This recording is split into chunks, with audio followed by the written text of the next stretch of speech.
Sup YouTube, it's ZapdosTCG here and welcome back to another TCG video on my channel. On this channel you get daily Pokemon TCG content, so be sure to hit that subscribe button so you don't miss out on any future content. Today we're going to be talking about some upcoming cards that will be released in the Mask of Change, the upcoming Japanese set. And there's a lot of great cards to be taking a look at today. I'm going to be giving you my opinion and we're going to be talking about in which decks and stuff we're going to be using specific cards. So if you guys are hyped for it, let me know by rocking the hell out of the like button. Helps out in many ways. But before we check out the cards, go check out the sponsors for today's video. There's DragonShield.com for your sleeves, banners, and deck boxes. You can get 5% off using the coupon ZapdosTCG5. There's yourplaymat.com. If you click the link down below, you can get 10% off to create your own unique custom playmat. There's POTASTOR.com for your TCG Live code card needs. You can use the coupon ZapdosTCG for 5% off. And CARDMARKET.com has you covered if you want to go buy and sell cards to people all across Europe. You can do so today. And you can also use the referral name ZapdosTCG to help support the channel. With that being said, the first card upon the menu is going to be this card here, the Jamming Tower.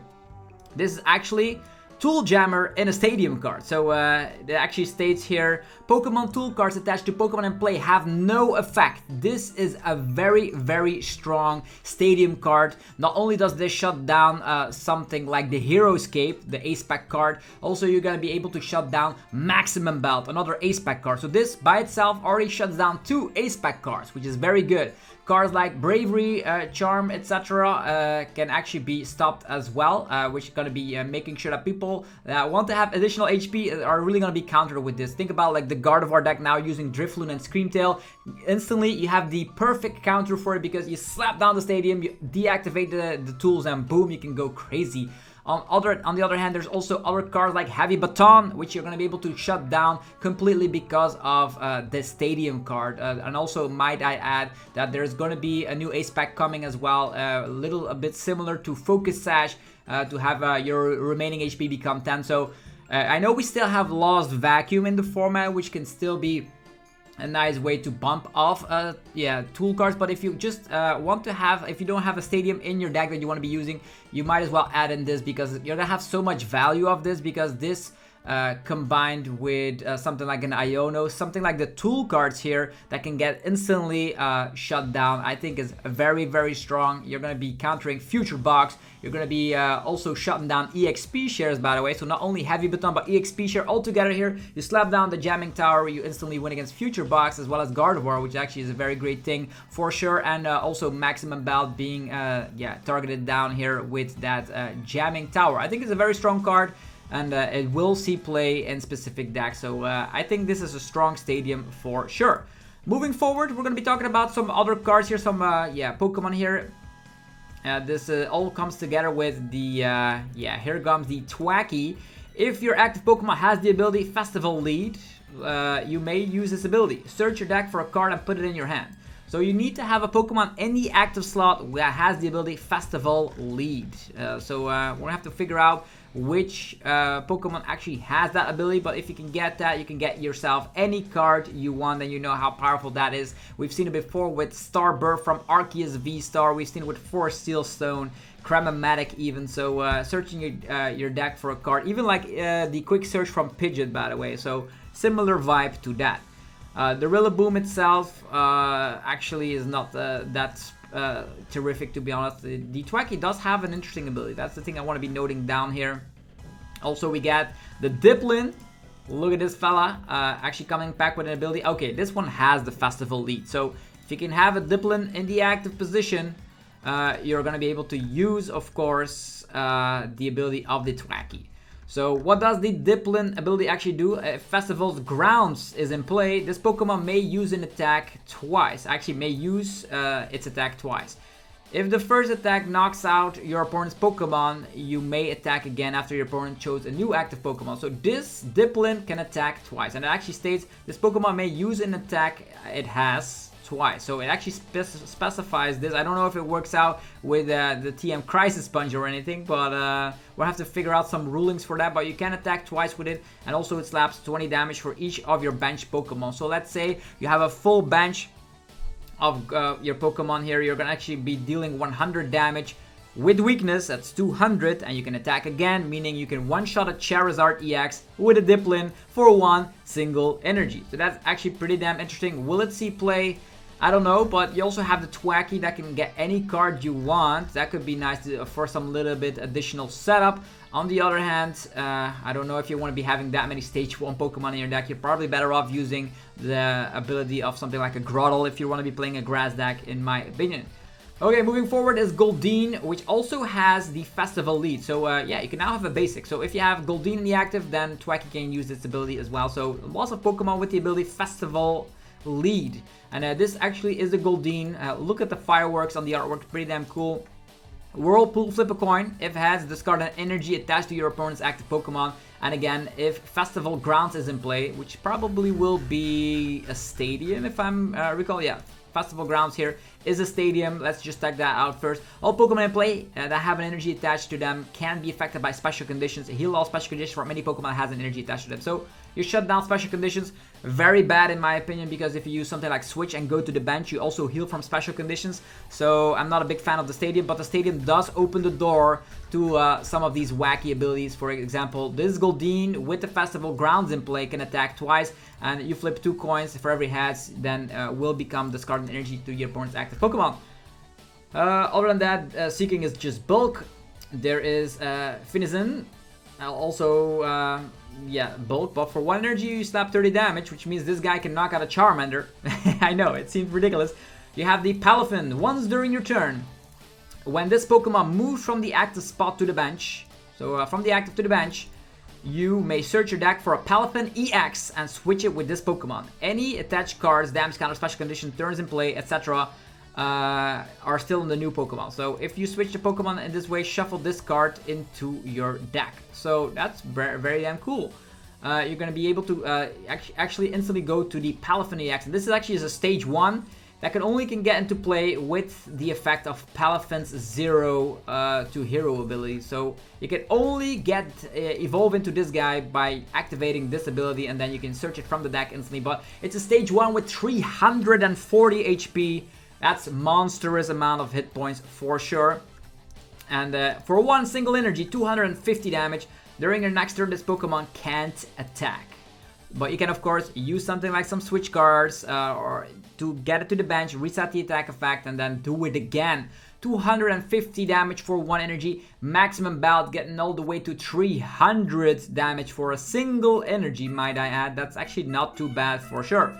And yeah, it's actually pretty interesting, this ability. You just move from the active spot to the bench. So if this guy goes to the bench, you go into the Palafin EX, you have the switch cards in your deck, boom, 250 instantly. Very cool to see a unique effect like that with Palafin EX. Will it see play? I don't know, 340 HP is a lot.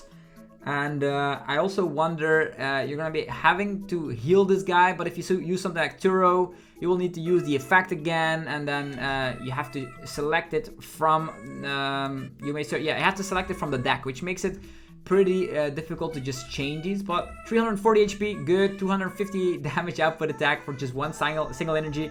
If V-stars are still prominent, you can also use Choice Belt on that. Swirlix, also using the Festival lead, you can attack twice. Put 2 damage counters on one of your opponent's Pokemon, so if the Festival lead stadium is in play, you can do it twice. And then Slurpuff is just bulk. There's Dreepy, a Dragon Dreepy. Look at him, really happy, cool. And then the Dragapult has the Airmail ability, or actually Telling Spirit, but if you've been playing during the Pidgeotto days, you should know. Look at the top 2 cards of your deck, put one of them into your hand, put the other on the bottom of the deck. So Airmail is back. Unfortunately, we do not have Level Ball in our current standard format, so getting these fellas into play is just using Ultra Ball. I don't know if you're better off using something like Bibarel or the Dunsparce for some draw power, but yeah, this actually works every single turn. Luckily, Dragapult EX is also a strong stage 2 attacker, using a low amount of energies to slap some damage here. So as long as this Pokemon is on your bench, you prevent all the damage done to it, because it's a Terra type, it's a Dragon type, having 0 weakness, 1 retreat cost is very good. But for 2 energies, put 6 damage counters on your opponent's bench Pokemon in any way you like, while slapping 200. So this is very useful if you're going to be able to spread a lot of damage to just have simultaneous KOs. I don't know if the 200 damage output is sufficient because you're not going to be knocking out anything, but you can, of course, knock out some weak HP Pokemon. For instance, you slap 200 against the Charizard EX, put 6 damage counters on the Charmander, and then out of nowhere, you're going to be able to do it again, and it's going to be interesting to see. It's like Dragapult VMAX, but then into an EX form, I might add, and also it needs Fire and Psychic type energies, so that's going to be pretty difficult to just... luckily, we do have Earth and Vessel, I suppose. Festival Grounds we already talked about. There's the Waking Whistle. And this is actually Snorlax Block's favorite new item card. Look at the top 5 cards of your opponent's deck. You may put any number of basic Pokemon you find there onto your opponent's bench. Your opponent shuffles the remaining cards back into the deck. So now, it's going to be pretty scary. You can fetch Pokemon from your opponent's hand with Erica's Invitation. You can fetch them from the discard pile with Mantine, and you can also fetch them instantly from the deck with the Waking Whistle. And this is an item card, so very, very dangerous tool for Snorlax Block. So if Snorlax Block is prevalent, this is going to be a new 2-off in the deck maybe, because you can get it back with something like Silene. So scary stuff, and you can also get it out with Arven, by the way. So if you see the opponent has like almost no cards in hand, use a couple of these Waking Whistles to just get yourself the win condition. Then Legacy Energy Ace Spec card. One of the stronger Ace Specs in my opinion, because this is Rainbow Energy and also Live Dew into one card. So as long as this card is attached to a Pokemon, when it is knocked out by damage from an opponent's Pokemon's attacks, your opponent takes 1 prize card less. And it's a Rainbow Energy, so very, very crazy. And also states you can only use this effect once per game, so that is going to mean that even if you get it back with something like Silene, you cannot benefit from the effect more than once. And also, if you want to state here, it is knocked out by damage, meaning Star Requiem, something like Frenzied Gouging will not activate the effect of the Legacy Energy, but this is a Rainbow Energy. So Lugia V-Star is in dire need for something like this Rainbow Energy, meaning you can now slide in very easily Radiant Charizard into your Lugia list, or maybe even Iron Hands EX into your Lugia list, and you can now instantly get it with the Primal Turbo, fetching Legacy Energy. Not only do you reduce the prizes that the opponent takes by knocking you out with this energy, you can pretty much turn Iron Hands into a 1-prize Pokemon in Lugia. This is getting kind of crazy. So Lugia, just scratch your Master Ball, put it in the dumpster, because now Legacy Energy is here to help you out. So lots of cool cards coming, of course, into that upcoming set in Japan. Then we have a Rev Room. If any of your Pokemon were knocked out by damage from your opponent's attack, you slap 90 more damage, so pretty much a revenge attack here with the Rev Room. Probably not that useful. Flip coins until you get tails, don't do this, this is just a meme. Then Farfetch'd. When you play this Pokemon from your hand onto your bench, you may search your deck for a tool card and attach it to this Pokemon. You might think, why do we want a tool card on this guy, right? But you could also use Farfetch'd, and then I don't know if Torton also works with that, because you can keep the energies and the tool cards, etc. I think it still works with Torton, which means you can Farfetch and then Torton. That means you can instantly have your Pokemon with your specific tool card in mind. For instance, an Ace-Spec tool card, you might think about the new tool card that has like the Focus Sash kind of thing going for it. I don't know, it might see some niche play, but it's very difficult to just pinpoint where exactly this goes. But fetching a tool card instantly and equipping it is pretty interesting. I don't know if Oraguru V is still legal in the format, but also get yourself tool cards from the deck. So there is that. Then we have Iron Bundle, the future card here. Probably not going to be that useful. And also a Brute Bonnet, an ancient card, but it's probably like 50 damage plus 50 more for each damage counter on your opponent's active. Is it worth it? Dark Patch, Sawdown Attachment. You're probably better off just using Frenzy Gouging or Calamity Storm to just do ridiculous amounts of damage. There is a Sunflora coming that actually comes back with Sunshine Return. This attack does 60 damage for each fire energy attached to all of your opponent's Pokemon. So let's be honest, if Charizard over attaches, let's say they have 3 fire energies into play, you're slapping 180, which means you can get this Sunflora out of nowhere to slap 180 times 2 is actually the weakness on Charizard. But if the opponent already sees a Sunkern, the opponent will just not over-attach, and then your Sunflora strategy doesn't come into fruition. You could still knock out a Charizard if you have like 2 fire energies in play and you have the maximum belt, but yeah, is it worth it? Probably not. Then Hassle from the upcoming set. Look at the top 6 cards of your deck, put up to 3 of them into your hand, and shuffle the rest into the deck. So look at the top 8, put 3 of them in hand, shuffle the rest in the deck. So that's actually a very deep dig.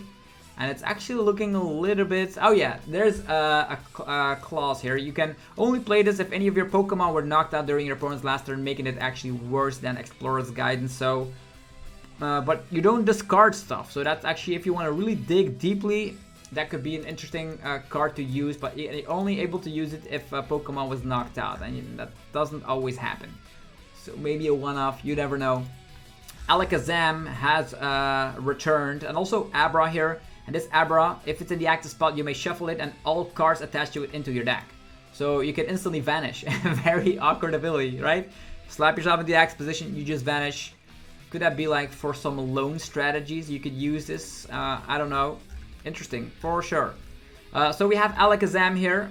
Your opponent's active Pokemon is now confused with its attack. Move any number of damage counters on your opponent's Pokemon to their other Pokemon in any way that you like. So let's say you slap like 200 onto something. You can spread them to your opponent's Pokemon any way you like. So that could be kind of dangerous, right? Like big damage and then spreading it onto all your opponent's weak HP Pokemon. But it's a stage 2, so getting this into play will be kind of a hassle if I have to agree.